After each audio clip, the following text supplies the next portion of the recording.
is Mallow. Yes, I am a little cat, and I have one secret superpower. I can help you see and truly feel your own magnificence. Tonight, let every ounce of stress simply melt away. You can lie down, close your eyes, or, if you prefer, get your makeup ready, your skincare routine started, or simply sip on some hot cocoa. We will take this time to feel beautiful, to care for ourselves, while listening to a story, a gentle story, that will guide your mind into a deep, calm sleep. Tonight we will return to the school we once explored, Northwood High, on a mysterious Christmas Eve.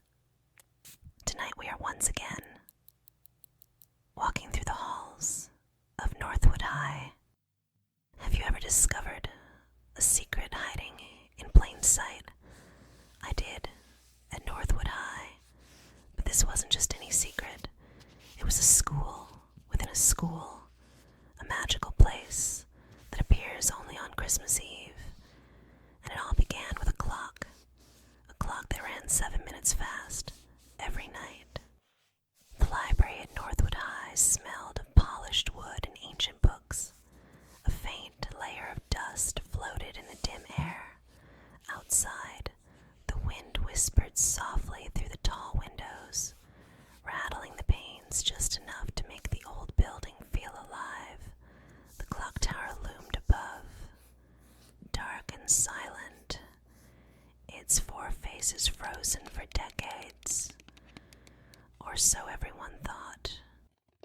I ran my fingers along the spines of old volumes, feeling the grooves, the textures, imagining the hands that had held them before me. Somewhere in the distance, the faint echo of a footstep or a door creaking made me pause. But it was nothing unusual. The school had a way of whispering secrets to those willing to listen. I glanced at my friends, Maya, Sam, and Alex, huddled in a corner, their heads bent over scattered notebooks and half-empty mugs of cocoa. Maya was muttering numbers under her breath, connecting dots in ways only she seemed to understand. Sam was doodling patterns in the margins, imagining stories behind the old clock tower. Alex was quiet, watching the shadows, listening to soft sounds that most of us didn't even notice.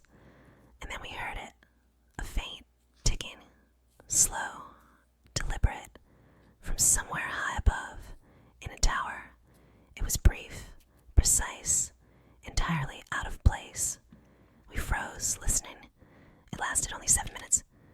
No more. No less. And then, silence. I leaned back in my chair. My heart fluttered. Did anyone else hear that? I whispered. Maya frowned. It can't be. The clock hasn't worked in years.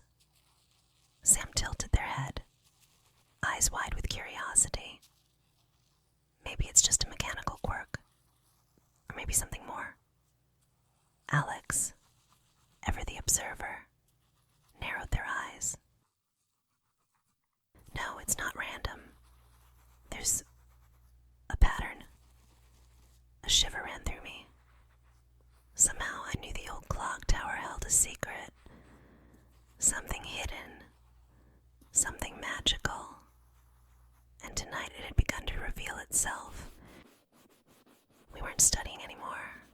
We were watching. On the second night we returned to our familiar corner, not for calculus, but for vigilance. Our table was now littered with scraps of paper charting the number 7. 7 times 1 is 7. 7 times 2 is 14. 7 times 3 is 21. Maya was searching for the common denominator of the anomaly. It has to be a mechanical fault, Maya murmured, her voice steady but careful not to shatter the stillness. A worn spring, a slipped gear. There must be a logical explanation. Sam lifted their hand to their nose, taking a deep breath, their eyes closed as if savoring a scent. Do you guys smell that? was definitely an unusual smell. It wasn't the familiar dust or the old wood. It was warm and sweet. It smelled like cinnamon and a hint of baked orange. A faint smell of cinnamon floated down the stairwell. I whispered. It felt as if someone had been baking something wonderfully festive nearby Alex, who had been silently watching the clock tower, suddenly pointed up. Owl. An owl. We looked up. Perched on a small stone ledge beneath the tower, a dark gray owl sat motionless. But it wasn't an owl hoot we heard. It was a tiny, dry cough like an elderly person clearing their throat before speaking. And then we heard it. Tick. Tock. Exactly like the night before. The clock sounded for 7 minutes. Precisely from 11:53 to exactly 12 o'clock. The sound of old metal moving. A mechanical sound, yet carrying a strange sense of deliberation. Then it returned to its customary silence. Sam shivered lightly, but not from cold. This mystery isn't just a machine. It has soul. We huddled closer, the faint light from Maya's desk lamp casting dancing shadows. We had shifted to a new strategy, historical research. Sam was the first to offer a theory. I read an old paper about the tower's builder. His name was Elias Thornwood. Everyone called him the Craftsman of 7. He had a peculiar belief that 7 was the lucky number for new beginnings. There's a legend that he once had a special Christmas Eve shift, lasting exactly 7 minutes, right before a monumental event took place. Maya tapped her finger on the school's old yearbook, where she'd found a small detail. Look, guys, the year 1907, right after the clock tower was finished, the first Christmas Eve, a section of this library was closed for 7 days due to an unexplained sudden occurrence. Maya had found her connection. It wasn't a mechanical fault. It was a deliberate event. At this point, Alex stood up, walking around the thick stone wall of the library, listening to their own echoes. Thump, thump. When Alex tapped a wooden panel in the corner of the room, the sound changed. It sounded much hollower. The entrance isn't outside, Alex whispered, their eyes gleaming in the dim light. It's here, right beneath this library floor, the secret clock tower entrance. We exchanged glances. From the faint ticking, the sweet cinnamon scent, to the number 7 and the hidden door, everything pointed toward a single night, Christmas Eve. Maya used a simple copper paper clip to gently pry open a gap in the wooden panel Alex had found. The sound of thin metal scraping against old wood was loud in the silence. As the heavy panel was slowly dragged away, a narrow, dark stone spiral staircase was revealed. The cold air rushing out carried the now stronger scent of cinnamon, and also the smell of ancient metal. We ascended, each step slow and cautious. The wood of the handrail felt icy beneath my fingertips. The light from Maya's flashlight was weak, just enough to reveal the worn stone steps and the cobwebs. It's so cold, Sam whispered, trying to breathe out a puff of warm air. It feels like we're walking back in time. When we reached the top, a small, round and quiet room opened up. It wasn't like a deserted machinery room. It was surprisingly clean. In the center stood the colossal, antique clock mechanism, with enormous brass gears and a silver pendulum. And then we saw it. Not a ghost. Not a mechanical fault. Right next to the machine, there was a small wooden chair, a neatly folded woolen blanket, and on a tiny table, a mug of now cold hot chocolate, next to a small box of cinnamon candies. Alex stepped closer, pointing to a small control panel tucked away behind the clockwork. It wasn't part of the clock. It was a simple timer device, set to activate the bell in hands for exactly 7 minutes before midnight. And there, sitting in the chair, peacefully dozing, was the person we least expected. The sleeping figure was Mr. Abernathy, the new night watchman who had retired from teaching history just last summer. His spectacles were resting on his chest, and a peaceful, contented smile played on his lips. We froze. No ghosts, no mechanical faults, just kindness and a timer. The old clock machinery suddenly seemed less imposing. More like a gentle giant, Mr. Abernathy stirred, waking slowly, blinking at the weak light from Maya's phone. He didn't look startled, only mildly surprised. "Oh," he chuckled softly, his voice warm and slightly gravelly. "I suppose you three finally found me." He slowly sat up, carefully adjusting his collar. The air smelled strongly now of cinnamon and age-old secrets. "The 7 minutes," Maya whispered. The logician in her still seeking the final variable. Why 7 minutes? And why only now?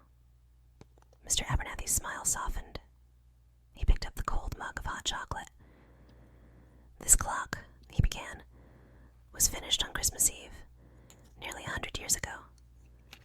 But my wife, my beautiful wife, Eleanor, she was a student here then."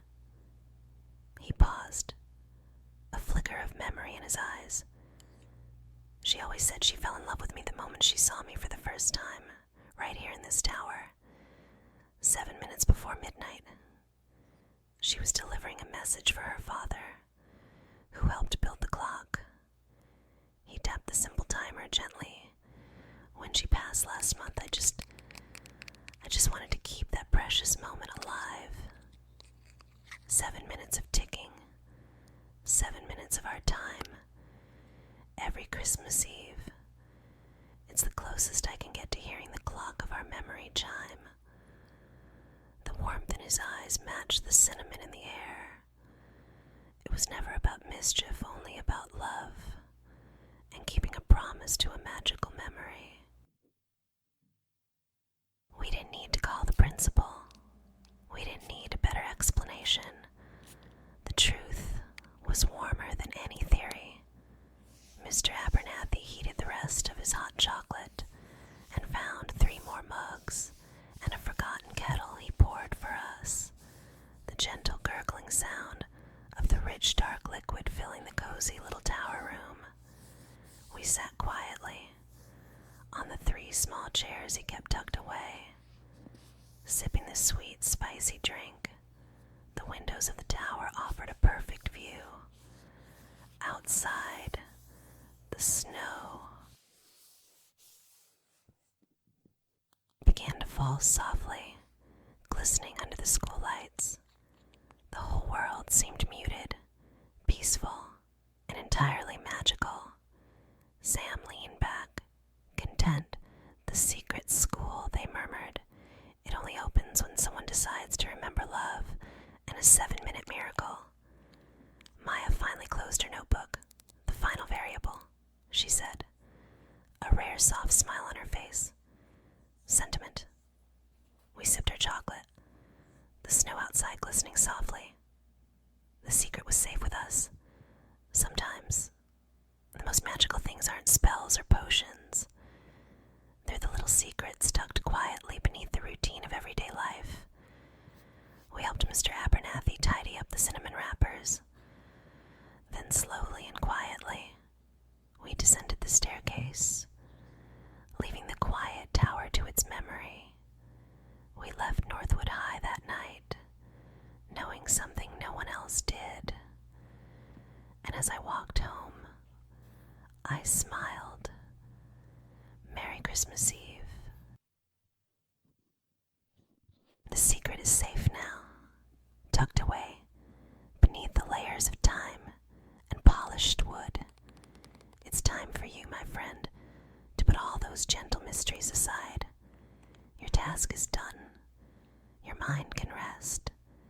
Let the warmth of the chocolate and the soft scent of cinnamon lull you. Now, if you're still awake and you have your lovely brushes out, feel free to continue your soft, gentle movements. If you're already drowsy, just let your hands fall soft. Don't resist the feeling. Let the final, quiet sounds of our cozy corner wash over you. Listen to the last, soft whisper of the night.